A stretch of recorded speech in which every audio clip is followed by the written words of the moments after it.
joining in. So, Assalamu alaikum, everyone. My name is Owais. I'm the founder of Mastering FRM, which is a service provider for FRM preparation. I would like to take this opportunity to thanks. It's been an honor that Badar is with us from Canada. I think what's the time here? I don't know. It's early morning. It must be early morning there. No, it's 12 p.m. So we are It's at 12 noon. p.m. Okay, all right. So yeah, we have a 9 hours difference. So thank you, Badar. Just a brief introduction. Badar has been working in risk management domain for around 15 years, starting from one of the big fours in Pakistan. Badar moved to Middle East, where he was involved in Badar implementation. He has worked both in the corporate finance, corporate side, in the banking side. Then he also some regulator experience also. So he has been working in one of the central banks also. Then he moved to Canada, where he's currently residing. And Badar has a journey from moving towards conventional risk management side to what we call AI and machine learning. So Badar, if you could just introduce yourself, and then we can take it from there. Yeah, thank you. It's pleasure to have, it's pleasure to be part of the Mastering FRM, and thank you for having me, first of all. So, I don't think so. You have left anything for me to say. You have introduced me quite well. So what I can say, I started my career back in Pakistan, as Mohammed said. And I've started as a core conventional risk management, risk manager, and been 10 years in the core field, in within like Middle East or and Pakistan. I moved to Canada, and when I moved to Canada, we have, in Canada there is a saying that you don't it's not easy to land a job as soon as, like, arrive, regardless of whatever you have done in your country, whatever whatever the degrees you have, whatever the bag you are carrying of experience. It's not easy to land a job in especially in Canadian market if you don't have a Canadian experience. So that's basically, the whole buzz that, for conventional risk management, or within Canada. So after struggling, like, 6 months, or 5 or 6 months, um, at that time, there was, a kind of a buzzword within the whole Western world, that, what why not I should, I mean give myself opportunity to see myself within this field. And when I start digging in, it's quite close to whatever, if I say whatever we have, whatever I've started my career within risk or within statistics. So if I can say, the combination of machine learning and AI is basically is mathematics and statistics, and computer science. So there are three things which is quite amalgamated, and then now become a machine learning and AI. So I thought, why should I try myself to be part, and, punch in some of the roles in risk management. Luckily, I got 3-month contract, um, in RBC, and rest is history. Now I've enrolled myself in University of Toronto, some of the AI certification, completed AI certification, which comprise of machine learning, deep learning, and reinforcement learning. So I still not I myself not call a data scientist, or a guy who core on AI. I call myself a bridge between business and AI. So I myself in a middle that help you to, understand understand both the languages, which is like, business, risk, and at the same time, AI. So that is a little bit of introduction from my side. It's not a little bit. I took 5 minutes. Um, Over to you, Mohammed. No, I think that was very comprehensive, and I could have asked you this question if you hadn't explained it already. That how did your, transform from a conventional risk manager to a AI? But I think you have already answered it. What about the certifications that you did? Did you find it like very difficult? This is something that we are supposed to discuss at the end, but since you talk about the certifications and people here are trying to learn AI and data science. So, are there any technical things, or you can just be into AI machine learning without having a background in computer science? So if I see, blessing from my side is that I started also my career within this field.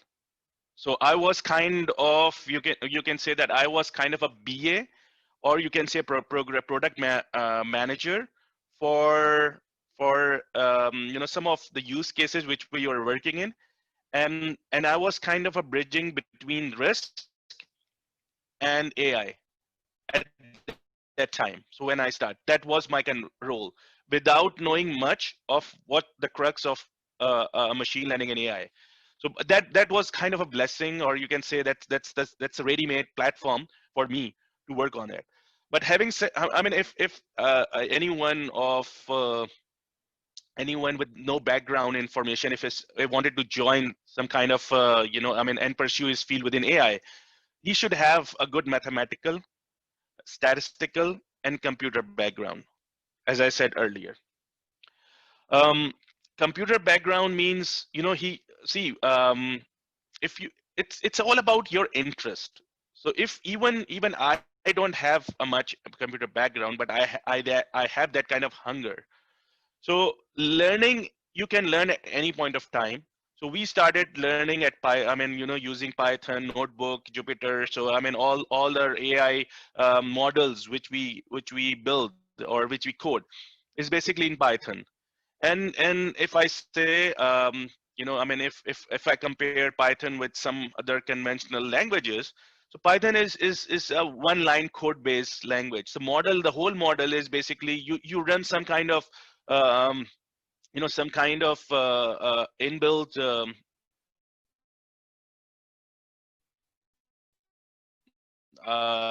let me say, Queries, queries or in statements.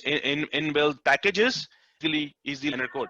So so if I say that, we simply, if somebody wants to pursue, yes, he has interest on it of computer science with the base of mathematics and statistics. Okay, all right. So I think you have made some presentation. So without interrupting further, I think you should just start it. And once you finish it, then we will have a couple of questions. I have some questions in mind, and most probably our participants will also be asking some questions. So we will do that. So I think you can just start your presentation now.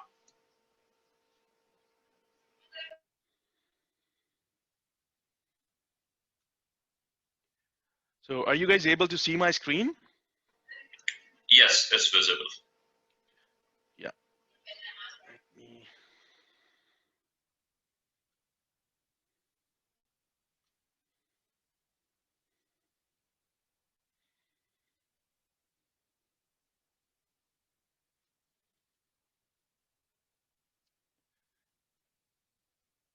Okay.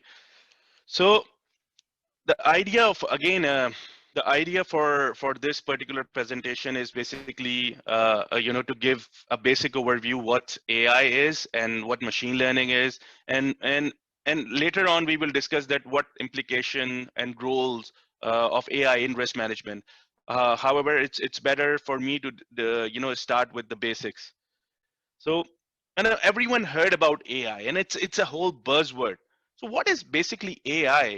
If I say, I mean, I believe everyone has some kind of understanding what AI is, but for me, AI is a wide-ranging branch of computer science concerned with building smart machines capable of performing tasks, and which typically you guys do.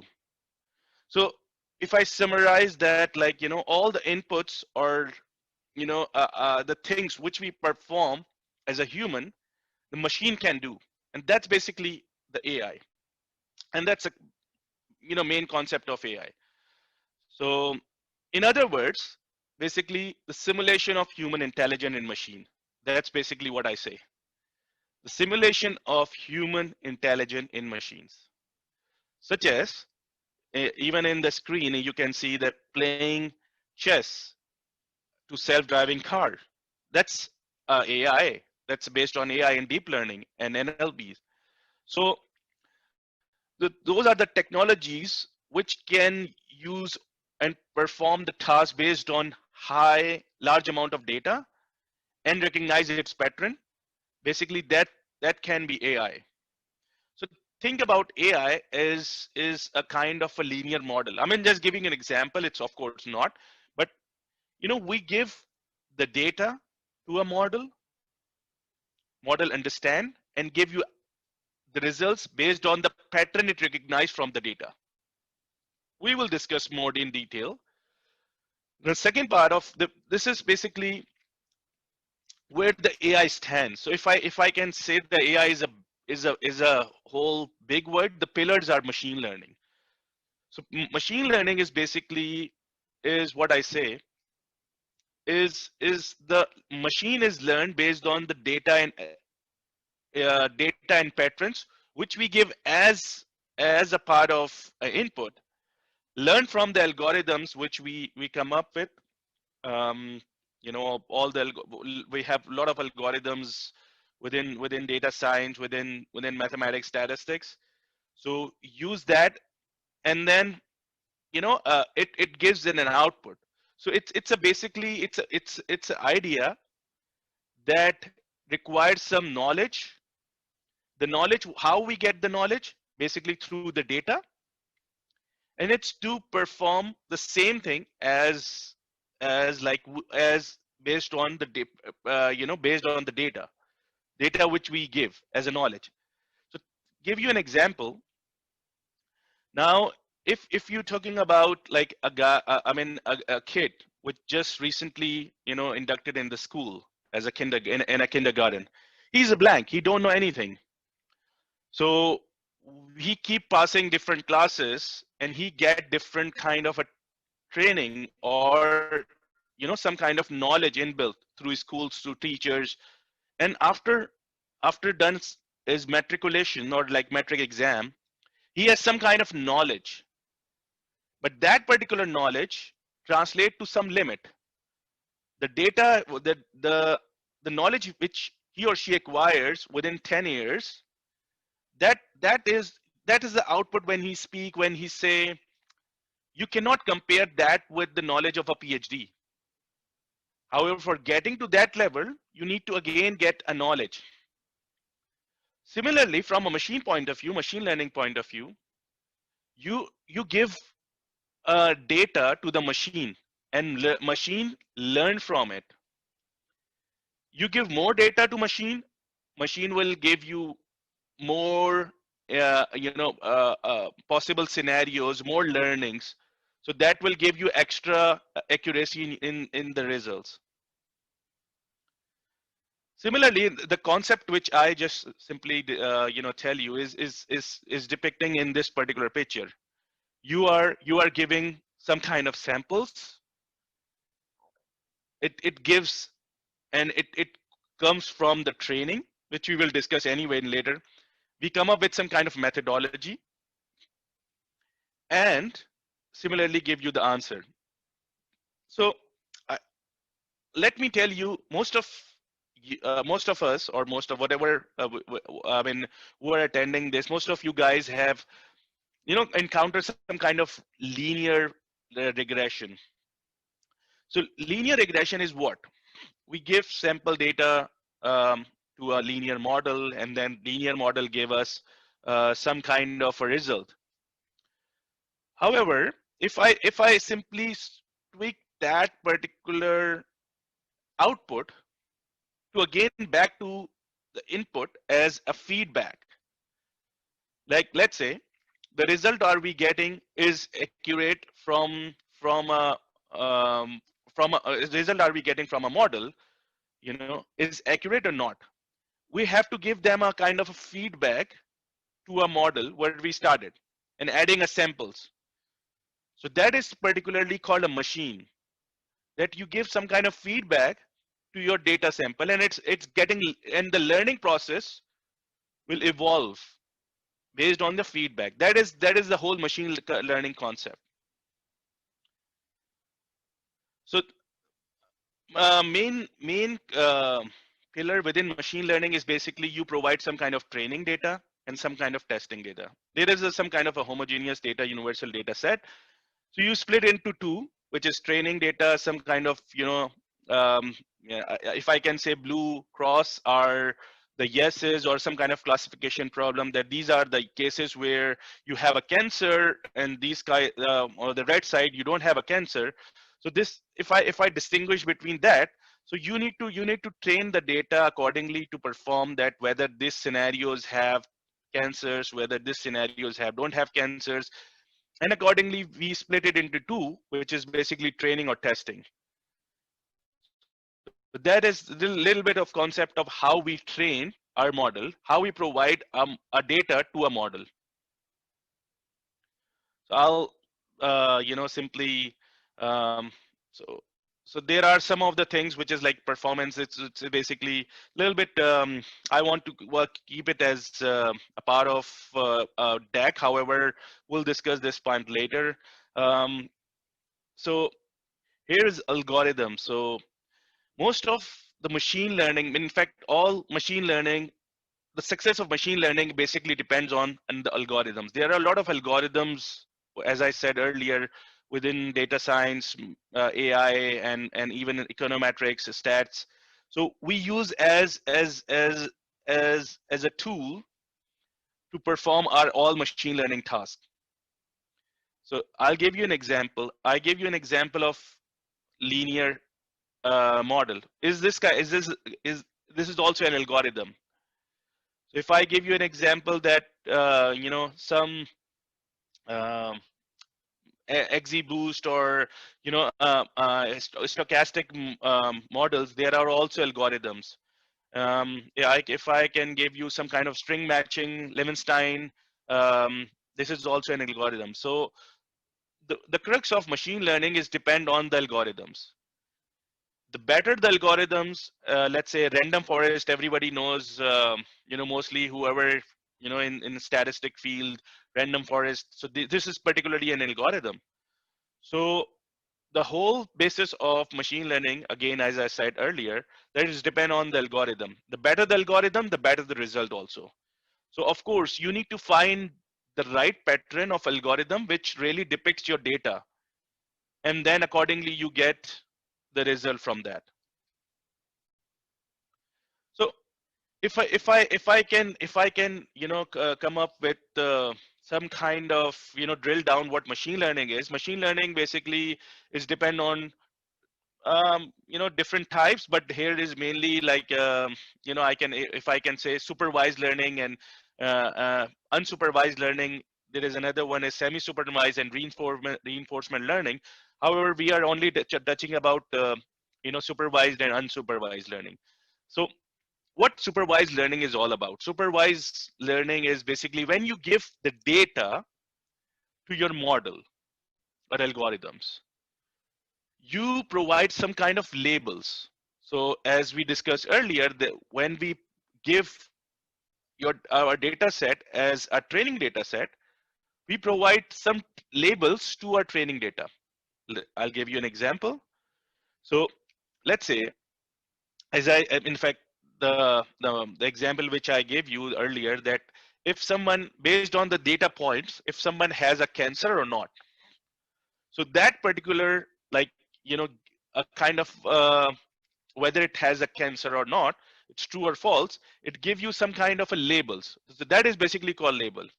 So we provide, based on the data points, attributes we have, we call it as it has cancer, not cancer, cancer, not cancer. So we transform our data set with some kind of labels so that algorithm, learning algorithm, can understand accordingly. So let's say if we provide a new data set, it's do some kind of, factor engineering over here. So the model gives or this would be expected label that this particular, let's say if some new findings come in the laboratory, it runs through the model, and ultimately it gives based on the data provided that whether this particular person has cancer or not. So this is some kind of, you know that supervised learning do. Mainly, if you simply say what supervised learning is, basically we provide some kind of label to our data while doing while giving learning to the algorithms. Next is unsupervised learning. So unsupervised learning is basically, you're not providing any sort of labels or any sort of outcomes that what data possess. It's just simply we give some kind of throwing a data to the model, do some the model, or in between we do the feature wrangling, and the algorithms can understand based on the pattern it recognized from the data. So let's say if I giving you in a clustering example, there are different data points within the data, and it's recognized by itself that what machine learning algorithm can perform. So um, uh, if I give you an example of data quality, so I simply give some kind of data, a lot of data to on my model to detect the anomaly.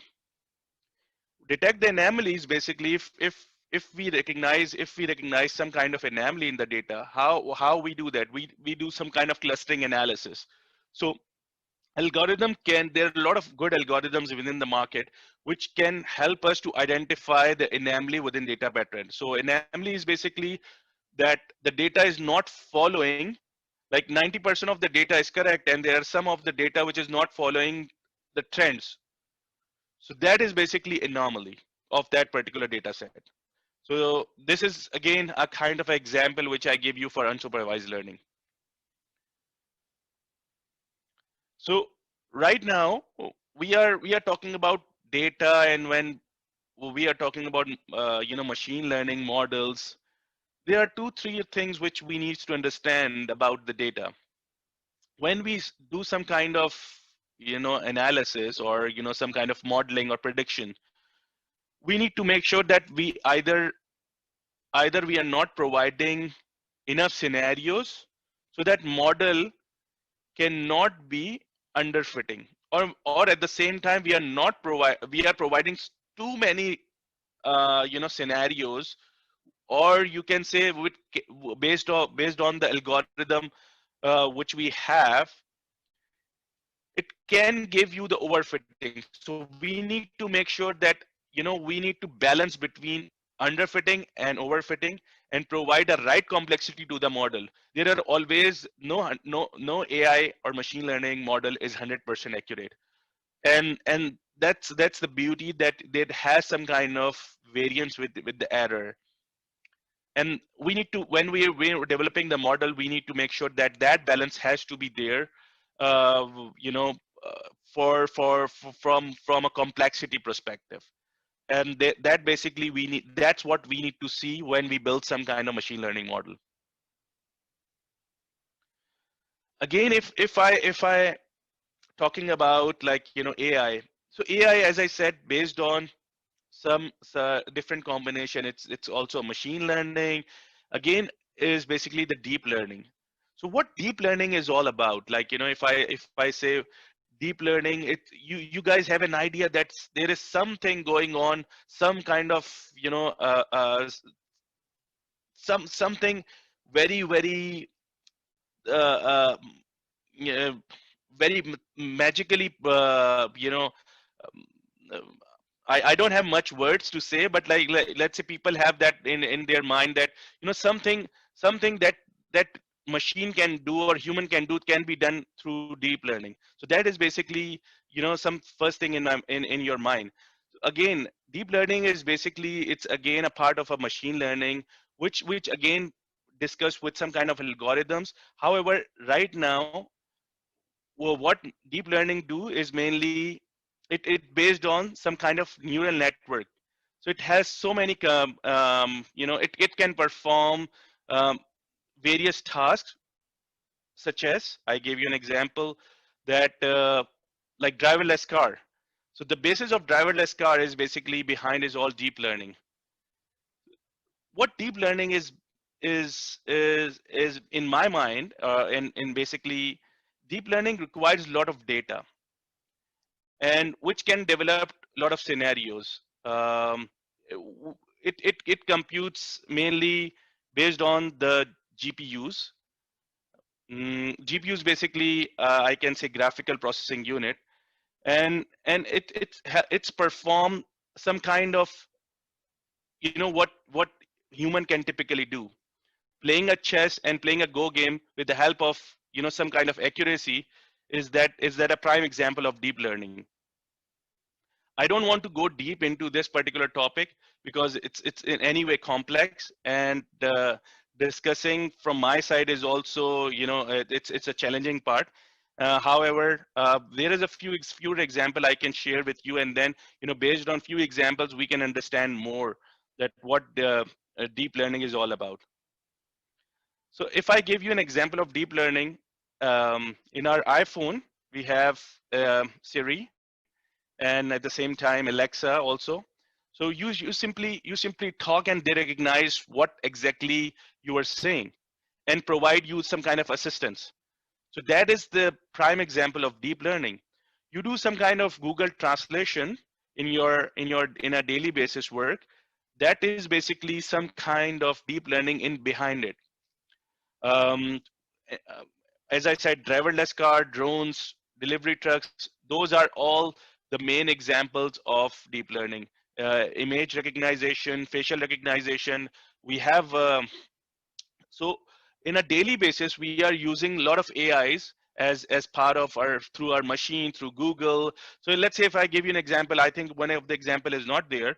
So when you type something in Google, and as in a search bar, and it simply says, what you're thinking, what, so you write few sentence and it completed the whole sentence through some kind of logic behind it. That's basically based on RNN, which is, I don't want to discuss deep into it, but however, that is some prime example of deep learning, that they understand that what we are trying to say, and it completes the whole sentence within search bar. That is a prime example of deep learning also. Um, when you go to Amazon or even Netflix, you watch some kind of movies, and it gives you some, later on it gives you that since you watch that movie, here are few recommendations which I have. So this is basically again an example of deep learning, that it's give you it recognize from the behavior of yourself, and then accordingly give you some kind of recommendation basically. So the next part is within deep learning, or I can say it's a combination of AI also. It's basically NLP. Natural language processing is also a branch of AI, which basically work as the which understand the language which humans speak. So it's basically some kind of tool where we can communicate through the computer linguistic between and the human communication. That is basically what NLP do. I don't want again to go deep into it, but however, I can discuss some of the examples in my later slide, next slide, so that we can understand more from a NLP side. So content categorization. Right now, we do, as I said, we do in Google. When go over there, we start searching it. Let's say if I go and in the Google and I start typing a sentence, so it search accordingly in the whole web area. So that particular content and provide you that whether this particular content is in your search or not. So that is a prime example of NLP, that it recognizes the whole sentence which you have provided within your search bar, and then it's give you exactly the same in as a result. The another topic is basically, another example is topic discovery and modeling, contextual extraction, sentiment analysis. So I'll tell you what sentiment analysis is. So you guys going, having dinner all the time, and then people are asked you provide like most of the restaurant owner ask you to give you some kind of review, either in Google or Facebook. So if we have lots of review, how we understand that I don't have enough time to read all the review, whether I'm performing good or not. So it's basically sentiment analysis is basically identifying the mood, and identify the sentiment of that particular area of sentence, with with the help that you can easily identify whether the review has positive or negative. So this is some kind of example of NLP within a sentiment analysis. I can also say that opinion mining is one of the part of where what opinion you give for this particular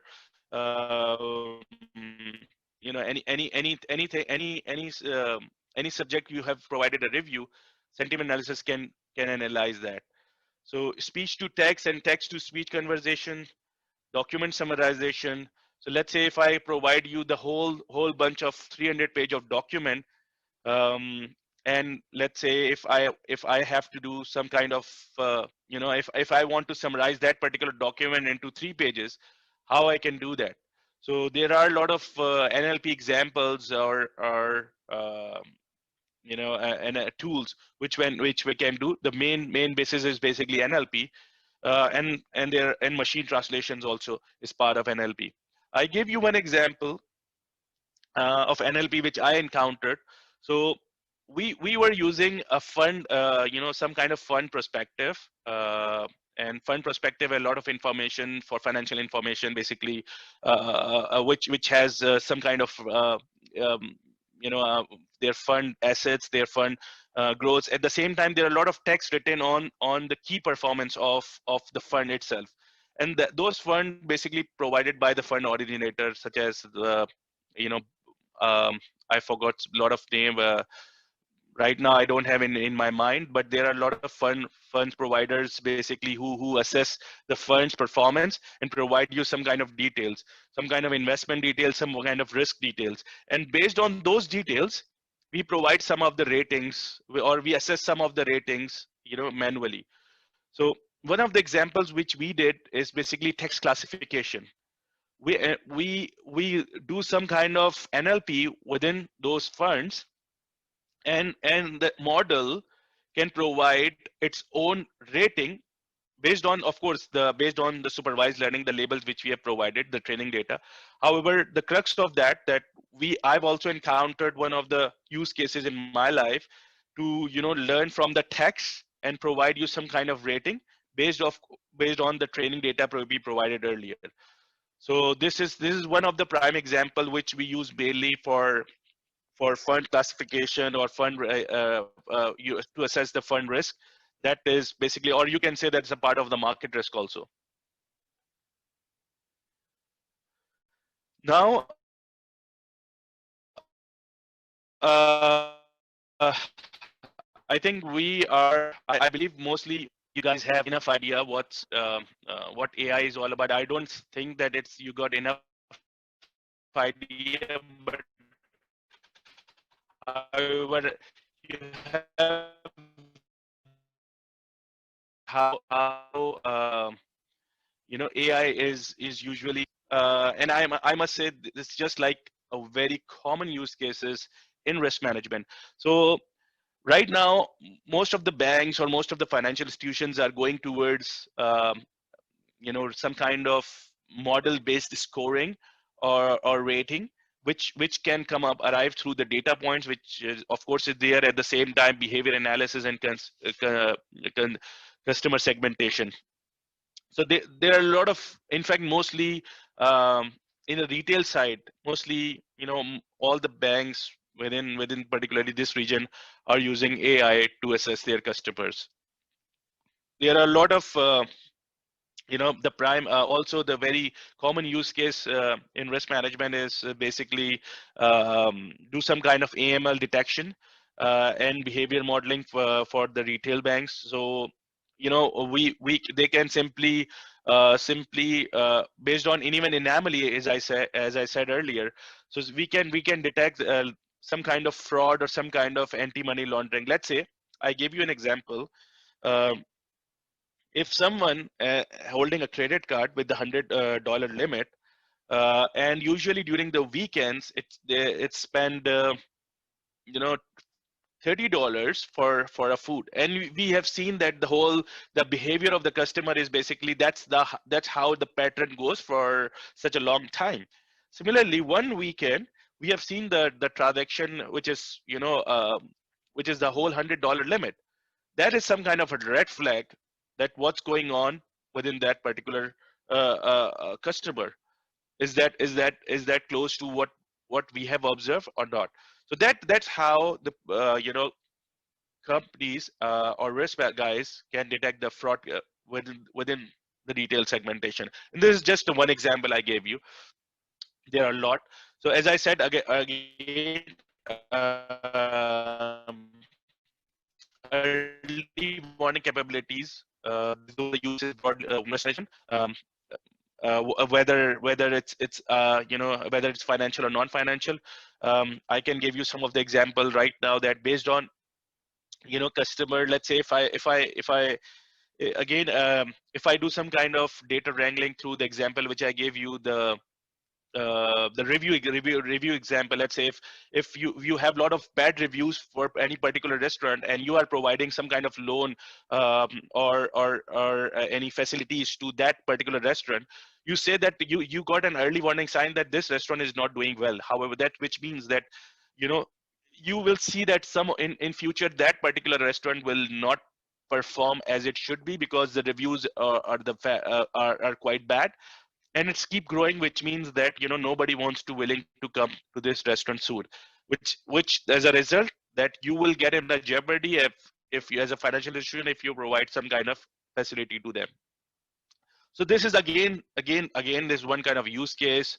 There are a lot of tons of use case in between that what early warning capabilities would be. So that is particular the use case. Processing of unstructured data to reveal previously unseen pattern correlations, that I've already give you some kind of hint that uh, some as if I relate this example to my fund example, you can relate that. So capital management, limit monitoring. So what is the optimal allocation of the capital would be as far as my capital management is concerned. Either we get optimized risk weighted assets or not. So a lot of AI also being done in this section also. Sorry, it should be limit monitoring, limit morning. So there are a lot of use case also for limit monitoring, within risk management. So there are some, and there are a lot. However, these are if I say very common use cases which we have seen in the market. If I actually in this particular feel that even in EMRA, means enterprise risk management, the usage of AI in different areas. So let's say stress testing, early warning capabilities is a highly leveraged area when we were talking about AI. Default risk calculation also, market risk, corporate bond valuation, risk aggregation, data quality is a widely area. Lot of use cases which I did as a part of anomaly detection, also within this particular data quality. So data quality is basically when you're talking about chunk of data, your big data. Um, with the bank, like with 1 trillion balance sheet, you see that there's so many data flowing around, and there are high chances that the data is anomalous and not fed properly. So data quality is a widely used use case, or I mean, it has a very potential use case from an AI perspective in financial institution. So PL analytics, and there are so many you know um, indirect use cases which I will discuss later if we have time. Um, so I think I'm done at this point, and I want to discuss this particular session is more interactive based on what we have discussed so far. Uh, Thank you, Badar. Thank you so much. I think it was very well made presentation, and very informative, at least for me. I don't know about the participants, but I think it was very well defined, very well explained, very well covered. So,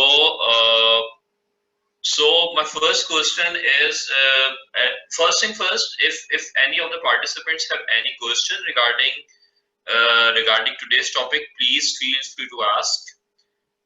That's one thing. We have one question so far, so that one. But let's come to the topic again, Badr.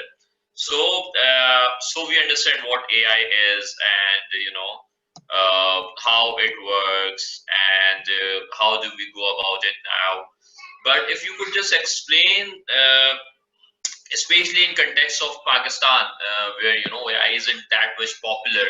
So, what is your expectation about the role of AI and machine learning in the Pakistani market? So, I understand that you're working in the West and have been away from Pakistan for quite a long time. But having things in mind, what is your expectation, and what do you think about it? See, what I understand in Pakistani market, or any other market with AI is not that popular. So first of all, all the initiatives coming from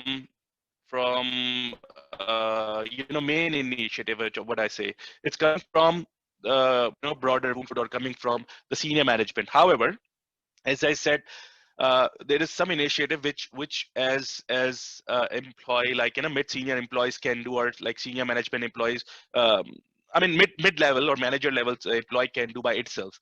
First of all, if you want to, if you want to develop some what AI is all about, you have to start by yourself. Go to a lot of go and conduct a lot of, not conduct, basically take a lot of certification, lot of trainings, what AI is all about, and perform some of the use cases and provide you some of the use cases to your management.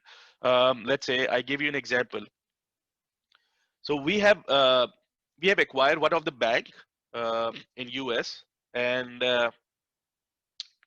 and that particular bank also have customers, and different customers, and as my bank also have already present in US also. So which means that there are a high possibility that we have some kind of common customers, uh, within both the banks. So how we assess that? Since we have a unique identifier, each bank has unique identifier by its own. So how we know that we have a same customers which we are providing some kind of limits, what are the risk of those customers, uh, how we amalgamate both the common customers between two different data streams. So we use it's a complete hectic exercise. If we, of course, if you're talking about tons of data, so it's a complete hectic exercise if we do particularly looking manually, or do some kind of rule based programming in between.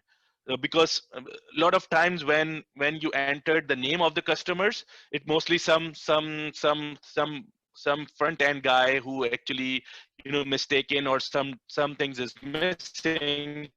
So you cannot do 100% properly, even you do manually. So that is again a use case which I can provide you. So we used string matching algorithms to detect the common customers.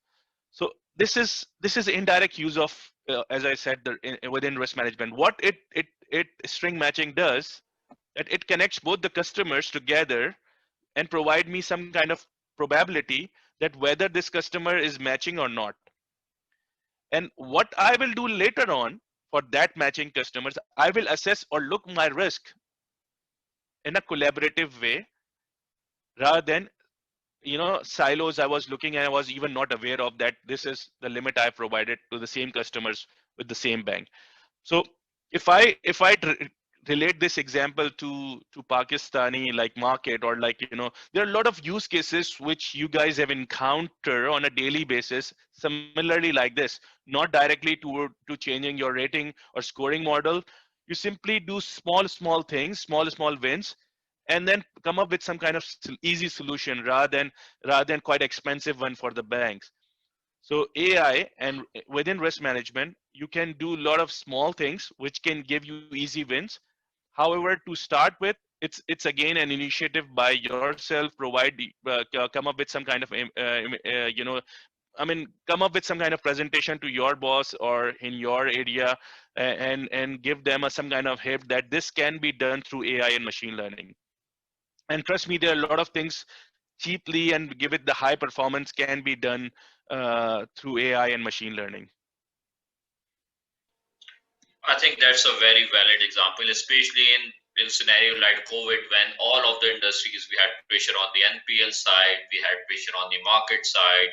So if you haven't identified your customers well, and if you haven't concentrated at one single line, which is very difficult task, I think that would be a great solution. So so yes, so. Okay, all right. So my next question is, we have a couple of questions that we'll just move forward to. But before that, we have some young graduates also attending this session. So if someone has a base degree in computational finance, or let's say a further degree in actuarial science and risk management, and they want to pursue this field and want to do some certifications, so, do you have any idea in mind, like certifications of 3 months to 2 months? Are these certifications useful? Are there any online solutions or certifications available that they can do? So, how do they actually go about it? There are a lot. There are a lot in the web. Basically, if I can give you an example of even free courses in Coursera, which is being conducted by Andrew Ng, and he's quite famous. He's pioneer of all machine learning and AI. So, and that's basically the course content is from Stanford University and even free. So you can go and take those courses. It gives you a basics that how you do machine learning and how you do AI. It's give you some kind of a kickstart, or some kind of concept that how you implement and deal machine learning and AI within your area. However, there are some organized courses which is also in the market, and it's a reputed universities also. So, I give you an example, and now in COVID. University of Toronto also conducting certification, which is basically the data science certification, which comprise of 4 courses. The one which I did basically is AI, a certification in AI, which comprise of 3 courses. But as I said, you have to have some kind of background in order if you want to do it. So I suggest you start some kind of a data scientist certification. I'm not talking about mainly from University of Toronto, but I'm generally saying that there are a lot of reputed universities or courses which now started their online certification. You have to start uh, you know I mean uh, and those are basically some kind of base certification also. In between, you can learn some, let's say, how to use a Python. So basically, this is what I did when I started machine learning and AI. I was not aware of the Python also, that how we perform, do some even how I recall and install packages. So it's all about giving you a time, giving time to the tool. A lot of things available in YouTube also. Go perform that. There are a lot of interactive sessions also, you can find it online. So there are a ton of articles available in the web, and it's just like you have to give the time, and that's it. Okay, so as they say, there's a will, there's a way. So if you are indulging in something that is new, you will have to put some extra efforts and you'll have to do on your own, at least in the start. And once it keeps on rolling, then you can do more into it. So we have a couple of questions from the participants. The first one is there any role that AI can play in optimizing eligible capital? Is there any relationship between optimizing eligible capital? Can that be? So this is the very wide question, and it's again depend on how much the complexity you have in your data. So let's say if I give you an example of my bank RBC, uh, I can use a lot of ways to optimize my data capital calculation. Like, there are a lot of use cases which I even can do within the data management side of it, and then I can do a lot of optimization, which anyway we are doing it right now. But I'm saying it's again depend. This particular use case which you just have asked is basically depends on data complexity. So if you have a data, if a bank, I don't know how complex the bank, how data management in back in Pakistan, but if you have limited data to play with, you will not get more result from AI. However, if you're talking about 1 trillion of the balance sheet where the data is residing, most of the other systems, which is not centralized. So those are the complex things, structure of the data. Then you can do a lot of things within the data management from a capital optimization perspective. Okay, I got it. So the cost benefit analysis basically. So if you have some benefit out of it, of all the efforts, obviously it's significant effort both in terms of time and investment. So Yeah. so that is. You touch very valid point. In AI is always talking about cost benefit analysis. There are conventional ways to do that, and there are the ways which you choose from AI. So if you're talking about if you're talking about cost benefit, the cost benefit analysis is basically is a huge role to play when you're talking about AI and a rule base or a simple ways. So don't need to do use AI if you can easily perform some kind of conventional way of doing things or optimize your capital, um, or you can say that simply do some kind of rule base and optimize your capital. So if somebody want to go deep into it, I can have another session with one-on-one personally, that I don't know how the banks in Pakistan, they are either in FIRB, ARB. So that is one optimization which we can do through yeah, I mean, if you're talking about the Basel approaches, you can simply go optimize your capital based on going to the higher approaches. So Okay, all right. Thank you. I think that's a very valid answer. So we are running out of time. We have 5 minutes left. So just last two questions that we have. The first one is which is the best bridging tool to access an organization's database? can you repeat that again? Sorry. What is the base? What is it? Sorry. Which is the best bridging tool to access an organization's database? Bridging tool, I think it's talking about the software. So you mentioned Python, maybe Mm-hmm. that can be used. Yeah. So okay, if you're talking about there are, so first of all, um, there are a lot of tools available in the market. even you don't have to code anything and you get a result. And there are open source also. It's depend again your organization that it's willing to take on into board or not. So I give you an example that H2O is one of the tool. Data robot.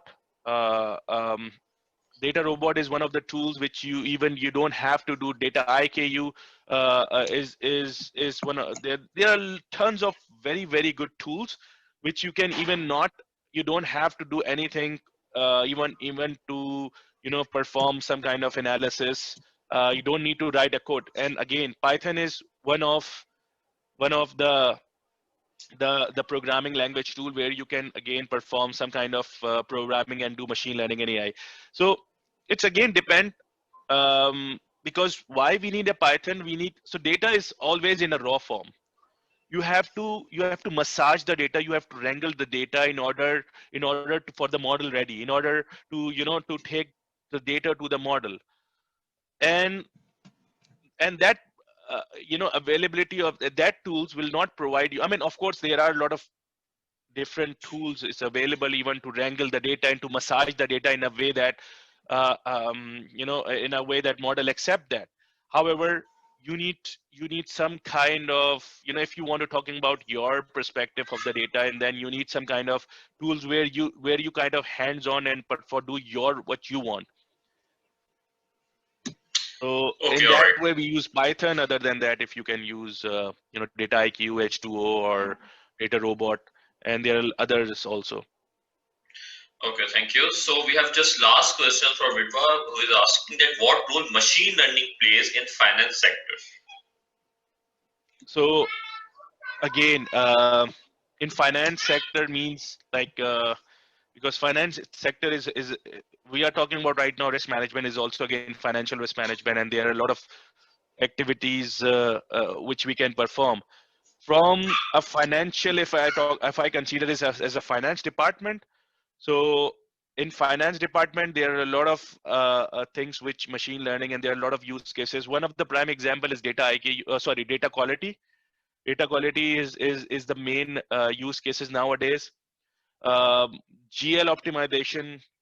This is particularly a use case which right now quite hot within the market, uh, and and there are a lot of benefit pertains to some of the financial activities. It's there. I have not gone deep into the financial side of it. I mean finance from a financial reporting perspective. However, there are tons of uses if you're gonna search and available, which I from my some of my colleagues are doing it in that particular department. Thank you so much, Badar. I think we have taken most of the questions. If there is any question left, I think Badar can be contacted also. Thank you, Badar, so much. I think it was a very informative session. Thank you for your time. On a side, I have also shared link of my LinkedIn profile and the profile of Mastering FRM, so you can just follow to be able to get updated with the recent updates. We'll be having more such session. Probably we will be inviting Badar again for some different session or for some advanced somewhat session in the future also. So thank you so much for all the participants, and thank you, Badar, for joining us today. Hope to get in Thank you, touch. Mohammed, inviting me and part of this series which you have initiated. And thank you all the participants who joined. I don't know how a benefit you get from this particular session. However, it's always a starting point. If you already know a lot of AIs, sorry about that. I couldn't fulfill what you're asking, but however, I tried my best, and thank you very much again to listen to me, and then come up with your questions, and I highly appreciate your presence over here. Thank you everyone. Thank you for your time, and we'll definitely be planning some more similar sessions in the coming weeks, inshallah. Thank you so much. Stay connected. Allah Hafiz. Thank you, Badar, again. Thank you. Bye-bye. Thank you. Bye. Bye.